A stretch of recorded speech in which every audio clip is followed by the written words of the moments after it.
আসসালামু আলাইকুম।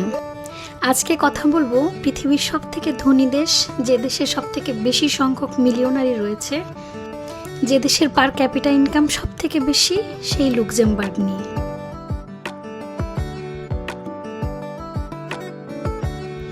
লুক্সেমবার্গ হলো ইউরোপের ভিতরে খুব ছোট্ট একটি দেশ, যেটি স্থল বেষ্টিত বা ল্যান্ডলক কান্ট্রি। বেলজিয়াম, ফ্রান্স এবং জার্মানির সীমান্তবর্তী একটি শক্তিশালী অর্থায়নের দেশ হচ্ছে লুক্সেমবার্গ।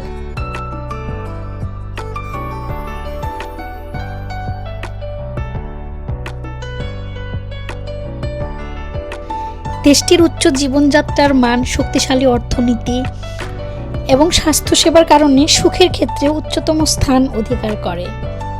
আমরা সবাই হয়তো জানি, ইউরোপের কোনো একটি দেশে ঢুকতে হলে শেনজেন ভিসার প্রয়োজন হয়।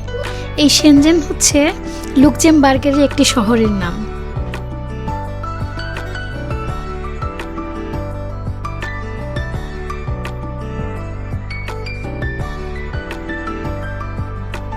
লুক্সেমবার্গ হলো বিশ্বের প্রথম দেশ যেখানে সম্পূর্ণ বিনামূল্যে গণপরিবহন অর্থাৎ বাস, ট্রাম, ট্রেন রয়েছে।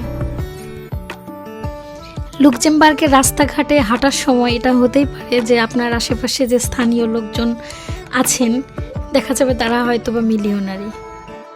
লুক্সেমবার্গ সিটিতে যখন হাঁটছিলাম, এই কথাটা বারবার রিপিটেডলি আমার মাথায় আসছিল। পৃথিবীর ধনী দেশগুলোর মধ্যে একটি হওয়ায় এখানের জীবনযাত্রার মান বা পার ক্যাপিটা ইনকাম যেহেতু অনেক বেশি, একইভাবে এখানে লিভিং কস্টও বেশি। তার মানে আপনার প্রাত্যহিক জীবনযাপনের জন্য খরচটা অনেক বেশি হবে।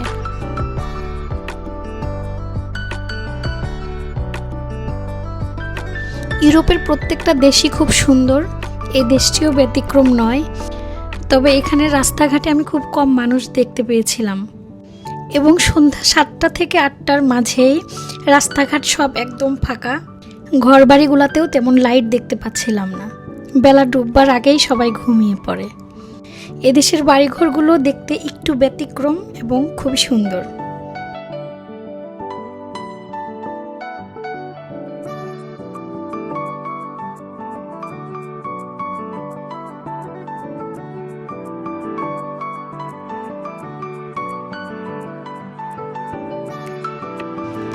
ধন্যবাদ সাথে থাকার জন্য।